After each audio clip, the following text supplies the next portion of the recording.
Alex Eala is into the round of 32 at Dubai. World number 40 versus a top 10 player is on deck. Filipino fans are going absolutely wild. But here's the thing nobody's talking about. This win came with an asterisk, and Alex knows it. When your opponent retires mid-match, you take the W, but it doesn't feel quite the same as earning it outright. So, what actually happened on that court? And why is her next match against Jasmine Paolini about to be the biggest test of her career? Let me break down everything you need to know. Alright, so Alex Eala just advanced to the round of 32 at the Dubai Tennis Championships. And while the win is in the books, it's not exactly how she would have wanted it.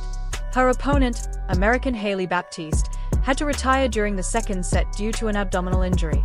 Now, before we dive into what happened on court, let me just say you never want to see a player go down like that. Baptiste was battling, she was competitive, and then boom, the injury hits. That's brutal. But let's talk about what we saw from Alex before that happened because there's actually a lot to unpack here. So, here's the setup. Alex walks into this match ranked world number 40. That's her career high, by the way, which is absolutely incredible for a 20-year-old Filipino who's been grinding on the tour. Baptiste comes in as the underdog on paper. But listen, this is tennis.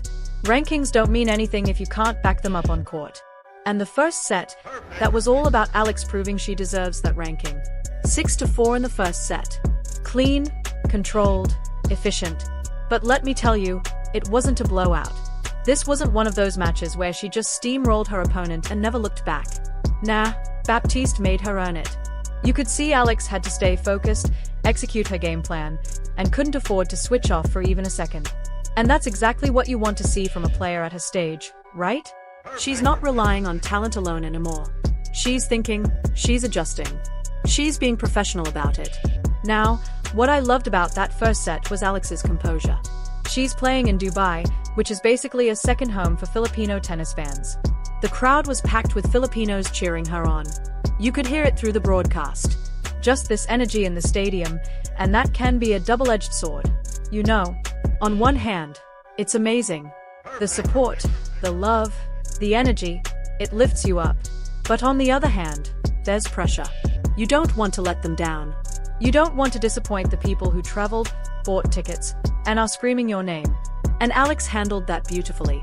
She fed off the energy without letting it overwhelm her. Let's talk about her game for a second because this is where it gets interesting. Alex has always had this powerful baseline game, right? She can hit winners from anywhere on the court when she's locked in. But what we're seeing now, what's really elevating her to that top 40 level, is her consistency. She's not just going for big shots all the time. She's mixing it up. She's constructing points. She's playing smart. And against Baptiste in that first set, you could see it. She'd hit a heavy forehand cross-court, push her opponent back, then slice a backhand down the line to open up the court. That's high IQ tennis. And it's exactly what she needs to be doing if she wants to keep climbing the rankings. 6-4, first set, Alex. The crowd goes wild. She's pumped. You can see it in her fist pump, the way she's bouncing on her toes between points. This is her moment.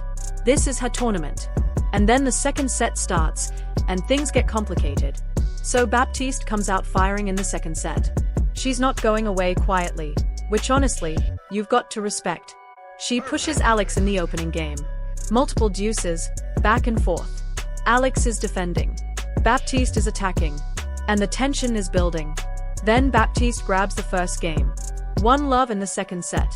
Now, on paper, that's not a disaster for Alex. She's still up a set. But momentum in tennis is everything, and you could feel it shifting just a little bit. But here's where things take a turn.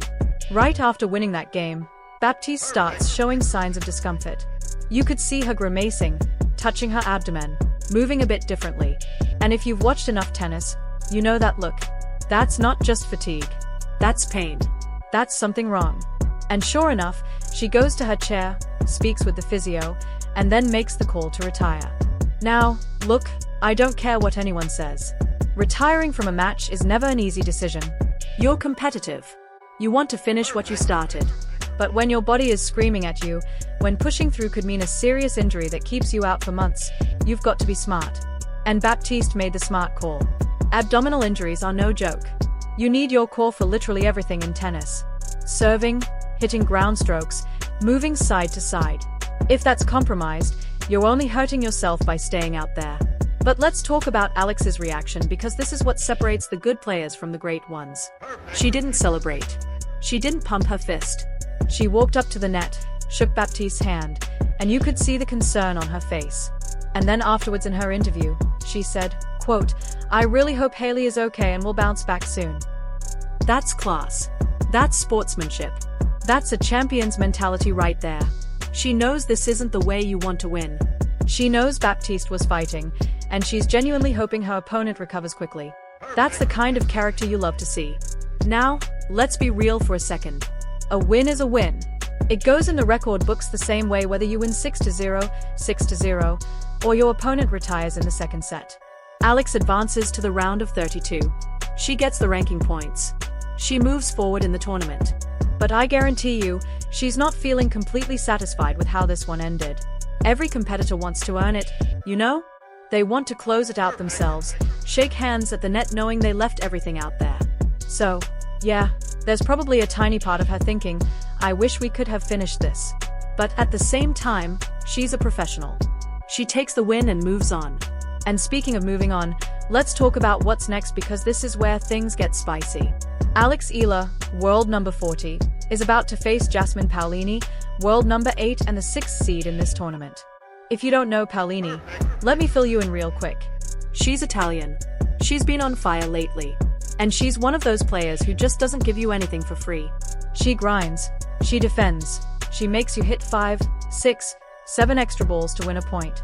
And if you're not sharp, if you're not locked in, she'll run you off the court. This match is expected to happen on Tuesday, although the schedule isn't finalized yet. And honestly, this is the kind of opportunity Alex has been working for. Yeah, Paolini's higher ranked. Yeah, she's the 6th seed. But Alex has already beaten higher ranked players before. She's got the game. She's got the weapons. The question is, can she bring it against one of the best in the world on the big stage? Here's the thing about playing a top 10 player like Paolini. You can't afford to be passive. You can't just sit back and hope she makes mistakes because she won't. You have to take the initiative. You have to be the aggressor. You have to dictate play. And Alex is more than capable of doing that. When her forehand is firing, when she's moving well, when she's confident in her serve, she can hang with anybody. The challenge is doing it for 2 full sets against someone who's not going to give you an inch. Let me tell you what I'm watching for in that match. First, Alex's serve. If she's getting 70 to 75% of her first serves in and placing them well, that's huge. That sets up the rest of her game. Second, her movement. Paolini is going to make her run. She's going to test her fitness, her footwork, her ability to defend and then turn defense into offense. And third, her mentality. Can she stay composed when Paolini inevitably goes on a run and wins 4 or 5 games in a row? Can she fight back? Can she stay patient? Because here's the reality. Alex is 20 years old. She's got all the talent in the world. She's already achieved so much.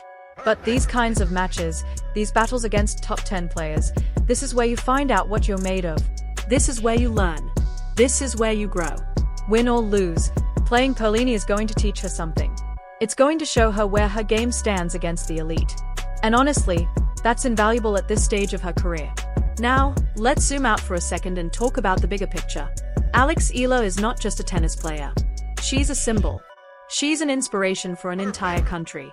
The Philippines isn't exactly known as a tennis powerhouse, right?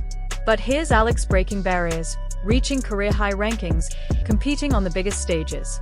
And every time she steps on court, she's carrying the hopes and dreams of millions of people back home. That's pressure, but she's handling it like a veteran. And you could see it in Dubai. The Filipino fans showing up, waving flags, chanting her name. That's not just support. That's belief. They believe in her. They see her not just as a player, but as someone who represents possibility. Someone who shows that you don't have to be from Europe or North America to make it at the highest level of tennis. You can be from Manila. You can be from Southeast Asia. You can take a different path and still reach the top.